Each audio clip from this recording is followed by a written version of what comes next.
Hello and welcome back to Taxscout for another Gala Games video. And guys, this could be a quick little update from my last video. If you haven't checked out my last video, check it out here or somewhere on the screen, and you can see exactly my technical analysis on the coin and where to expect it to head.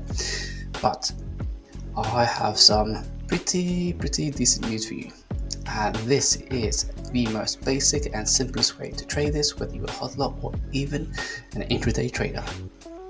Firstly, we need to look for levels, and if I show you the way how I exactly do it myself, it's from here and from there. Now if I get rid of everything else in between, and you can see how simple this really can be. You just need to keep an eye for this level, and once we do break this level, then that'll be a perfect entry point, but make sure it's not a fake out by paying attention to the charts. So firstly, that's my resistance, and here's my support. We're currently in between this zone. Only once we break out from here, then we can see a humongous move, both for the upside or for the downside.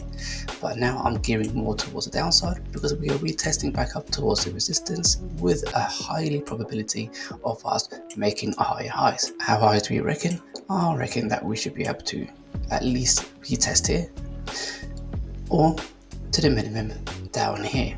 It will still give us a huge percentage in your trade. So let's say, for instance, we do a breakout trade from here, even up to this level right there. That will give you 125% move to the upside. Not too shabby. Or otherwise, if we go to the top of that, that will give you 223% move to the upside, and that is a pretty decent move in general. The way I come up with that is just so simple. You just need to weather the breakout for either direction, whether you go from here to there or from down there to here.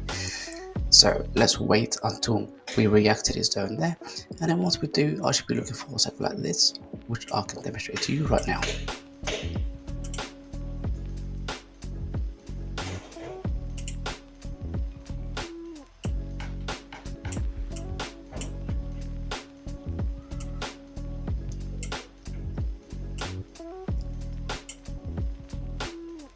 Yep, so you see guys, it's really as simple as that, with the stop loss if you're a little bit further down, just in case if we do see some sideways action here, and in case we come across any more wicks like so, that could potentially wick us out. That's why I tend to give myself a little larger stop loss there, because if you look for this possible trade is essentially, wow, look at that, 122% move to the upside, and to the downside about 48%. That's about right. That's almost 3 to 1.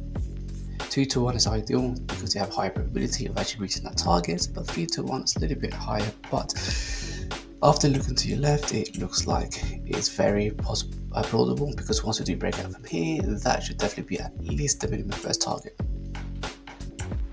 Otherwise, I would be looking for a little bit higher up here, but firstly I like to see how we react here, and then if I see we comfortably break through this area here, then that means ultimately my target should be up here if you're an intraday trader.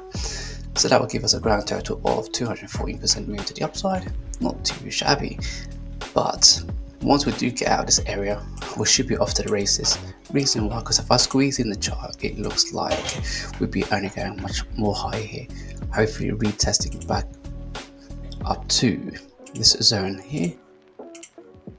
And if we do, that would be a further pretty seismic move to the upside. From there to here, that would be additional 719% move to the upside. However, looking at my prediction from my last video, I still stand by that, because if I use the Fibonacci retracement tool, it looks like we should at least come up to, in this bull season, around about $3.54. That came a bit late. That's $3.54, and that would be a pretty nice move to the upside. Either way guys, I will leave it as that. If you enjoy my content, what you're waiting for, do me a favor, give me a like, subscribe, hit the bell notification. If you have done so already, click over here to subscribe, or click here, and I'll see you all in the next one.